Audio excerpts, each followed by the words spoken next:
Hey pals, welcome back. So this is a video I've wanted to make for a long time. My desk setups have typically been focused on productivity in the past, so the idea of creating a space specifically built for fun was really exciting to me. As a lifelong console gamer, switching to PC has meant that I've been able to unlock some performance and hardware options. So in this video, I'm going to walk you through my 2026 gaming setup, which I've designed to look as grown up as possible and features absolutely zero RGB. As always, you can find links to everything in the description. Let's get into it. Okay, let's kick things off with the desk, which is the Secretlab Magnus Pro XL. This is the ultimate gaming desk with some of the best cable management features I've ever seen. The entire back section lifts up to reveal a full-length tray that you could pretty much hide anything inside. And there's even an integrated power supply, so you can plug a power strip for all of your devices directly into the desk. This is the larger version of the Magnus Pro, measuring just under 180 centimeters across and has a depth of 80 centimeters. The subtle branding and built-in control panel for the height adjustable motors both contribute to a clean, fairly minimal design, which I think looks particularly striking in this pure white colorway. Secretlab has an entire ecosystem of magnetic accessories for the Magnus lineup, including this massive desk mat which spans the entire length of the desk. I went for the white nanogen finish, which looks almost identical to the metal underneath, but offers an extra layer of protection. I will say that being fully constructed from metal means this desk is an absolute unit, even compared to other height adjustable options, and you probably won't want to move it around much once assembled. This does make it super sturdy, however, and there's basically zero wobble, even when raised to a standing position.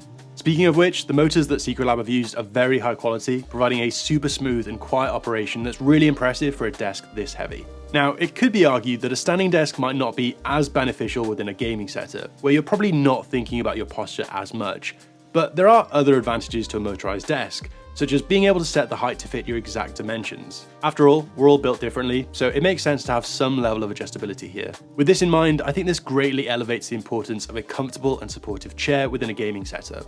So this is the Omni from Ergonomic, who have kindly sponsored this video. There's a lot of competition in the premium ergonomic space, but this one was interesting to me for a number of reasons. The Omni has a really striking and futuristic design which definitely caught my eye and looks right at home within the setup. The bionic FlexFit backrest is made up of 8 flexible panels that sculpt around your spine and moves with you to support every part of your body.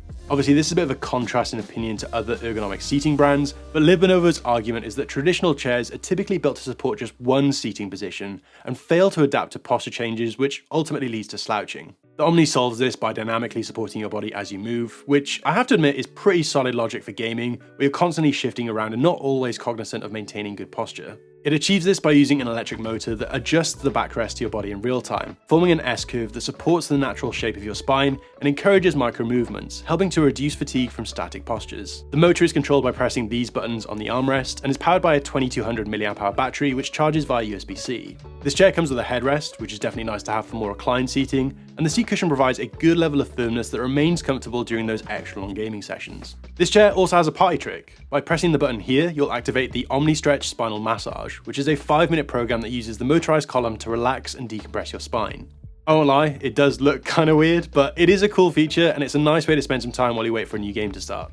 You'd think by this point we'd have figured out everything there is to know about posture and ergonomics, but this is truly an innovation in seating. There's a lot to like about this chair, and aside from its quirky features, I also really enjoy how good this chair looks in the space. The design is really unique and perfectly captures the essence of what I wanted to achieve for this setup. Alright, let's move on to the tech I'm using. So the monitor is the Samsung Odyssey G9 OLED. I caught the ultra-wide bug after using the 45-inch LG GX9 a couple of months ago for my sim rig, and I seriously considered buying a second one for this desk setup. After a lot of deliberation, I decided that the GX9 was just a little bit too big for desktop gaming, and while the 800R curve wasn't an issue for me personally, I believe the wraparound experience is better suited to sim racing over more general gaming. With these points in mind, I figured it was a good opportunity to test Samsung's ultra-wide offerings, and I ended up going with the Odyssey G9 OLED. Specifically, it's the 49-inch model from 2023, which doesn't have the Tizen operating system and therefore hasn't got any smart TV functionality, which I'm absolutely fine with. This model of the G9 has a glossy display, which I much prefer, combined with a metal finish on the back panel, giving this monitor a super premium look and feel. With a resolution of 5120 by 1440, it has a pixel density of 110 pixels per inch, which is perfectly adequate for gaming, but definitely below what I would deem acceptable for any productivity use. Being a QD OLED, you'd expect the sub-pixel layout to result in the usual symptoms of color fringing around hard edges and text. However, it's shockingly bad on this monitor, to the point where even small periods of reading text is pretty unbearable to my eyes. I really wanted to like the 32:9 aspect ratio, but I personally found the form factor a bit awkward, as you need to scale up the size by quite a significant factor in order to get a comfortable vertical field of view. At 49 inches wide, this version of the G9 OLED effectively gives you the same experience as two 24-inch monitors side by side without the middle bezel. And whenever I've shown it to people to get their thoughts, they always seem to say, "Wow, it's really short, isn't it?" rather than, "Oh, it's super wide." Obviously, I could have gone for the 57-inch version, but I think that size would have felt a bit overwhelming, and since it has a higher resolution too, that's way more pixels to run compared to the standard 21:9 ultra-wide experience. I appreciate that I might be coming across a bit negative here. I do like this monitor, but the reality is I probably should have tested the Odyssey G9 a lot sooner. OLED technology has come a long way in the last couple of years, and having just bought the GX9, this does feel like quite a big downgrade at this point, and even though that monitor is almost double the price, I would argue that it probably provides double the experience. That being said, I still love ultra-wide gaming, and in my opinion, it's one of the most compelling reasons to choose a PC over console right now. But I think I'm probably going to replace this with the upcoming 39-inch version of the GX9, which, on paper at least, seems to be my perfect monitor.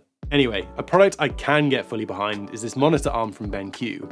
I knew that I needed a heavy-duty monitor arm to handle the weight of an ultra-wide monitor, and this one appealed to me because it's gas-sprung, meaning it can handle larger displays without sinking or sagging, and also comes included with a set of plates to sit in between the clamp in order to distribute the pressure across a wider surface area, reducing the risk of damaging the desk over time. Even when using these plates, it still has a much smaller footprint compared to using the stand that came with the monitor, and it provides way more ergonomic flexibility and adjustment options too. The built-in cable channels help to keep the desk clutter-free, and the look of a floating monitor definitely feels super premium. All things considered, I think it's one of the most cost-effective ways to elevate your desk setup and achieve that clean and minimal aesthetic. This monitor does have built-in speakers, which are fine for general use, but are certainly lacking in regards to volume and audio clarity. I considered adding a pair of dedicated studio monitors, similar to previous desk setups I built, but it probably would have been a struggle to fit everything and would have made the desk feel a bit busy. To be honest, I usually just wear headphones while gaming anyway for the added immersion and to improve my spatial awareness. So for this setup, I'm using the Fractal Scape,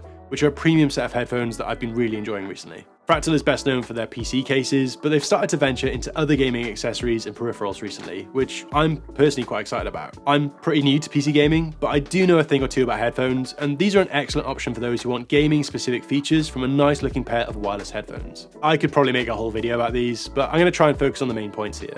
They're available in two color options, but I was particularly drawn to the light version, which perfectly matched the silver and white theme I'm going for, and the build quality on these is excellent. There's absolutely zero creaking, and Fractal have done a really good job of balancing the soft touch plastic with more premium materials like the metal volume control crown. Comfort is obviously subjective, but personally I think these are solid. The ear cups are nice and deep with this super plush memory foam material, and while they don't have active noise cancelling, these do a solid job of passively blocking out external noise without making you completely oblivious to your surroundings, which, let's be honest, isn't always a bad thing. Feature-wise, they come with a removable mic, which has a built-in LED to indicate when they're muted, and while they do have some fancy lighting around the ear cups, this can be directly controlled from the headphones, rather than having to fanny about with the desktop app, which is honestly super appreciated. You have the option to connect via Bluetooth, or by using the included 2.4 GHz Wi-Fi dongle, and the charging dock is also lovely. Top marks from me here.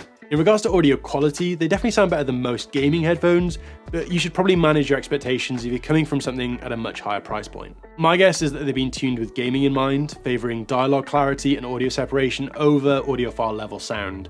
The end result is that they're not particularly bass heavy, and the treble can be a bit harsh when listening to music, for example, but they otherwise provide an enjoyable experience. Having a wide soundstage can certainly give you an advantage in some games where you can use audio cues to pinpoint enemy positions, and these have been excellent in this regard. There's a couple of built-in EQ presets that let you quickly adjust the sound for different types of gameplay, and they work just as well for cinematic cutscenes as they do for first-person shooters. So look, the bottom line is, when you take these for what they are, I think Fractal has done a really good job with Scape. You're obviously not going to take these traveling or to the gym, but if you're looking for a smart-looking pair of headphones for desktop gaming, it doesn't really get much better than this.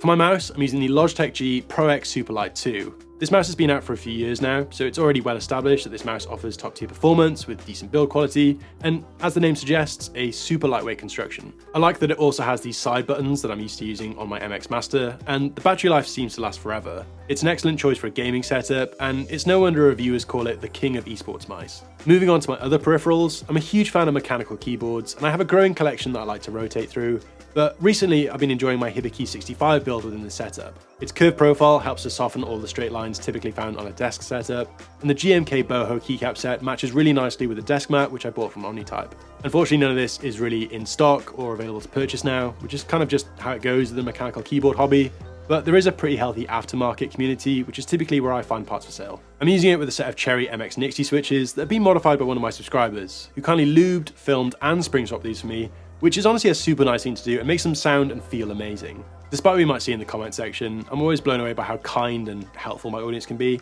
so big thanks to Kaz for helping me out with this build, and to everyone that's subscribed to my channel. I wouldn't be able to make these videos without you, and I'm genuinely super appreciative. Alright, enough of that. Here's a quick sound test.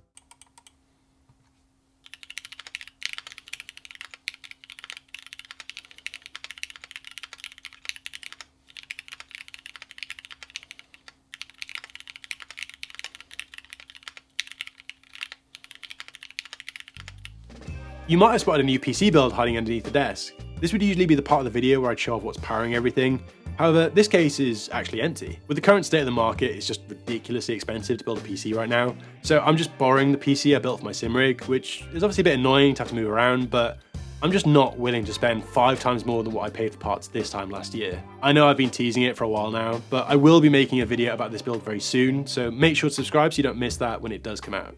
In regards to lighting, I've tried to find a nice balance of task and ambient lighting to ensure the space is properly illuminated without giving me eye strain or accelerating fatigue. The main light source comes from the Amaran Verge Max, which is a bi-colour LED panel with a diameter of about 55 centimeters, providing an all-in-one solution for soft and diffused light at your desk. These dials allow you to control the brightness and colour temperature, but I'm a bit weird about them being left upside down, so I prefer to just use the Amaran app, which means I can leave these alone and operate everything remotely. The included stand clamps onto the desk, which means it's always in the same relative position, even when you raise the desk to a standing height, but you can also buy an adapter if you prefer to mount it to a separate stand for whatever reason. On the back of the desk, I've added a Philips Hue light strip, which provides a warm ambient light and can also be controlled remotely. Finishing off with some miscellaneous items, above the desk I have a pair of matte white floating shelves which match nicely with the desk and gives me a place to keep some of my personal items and decor, adding a bit of character to an otherwise blank wall. Over here, I have the Anticator VK01, which is one of my favourite tech products at the moment and allows me to quickly adjust volume and screen brightness with a flick and provides a much easier solution over tabbing out when I'm in the middle of a game.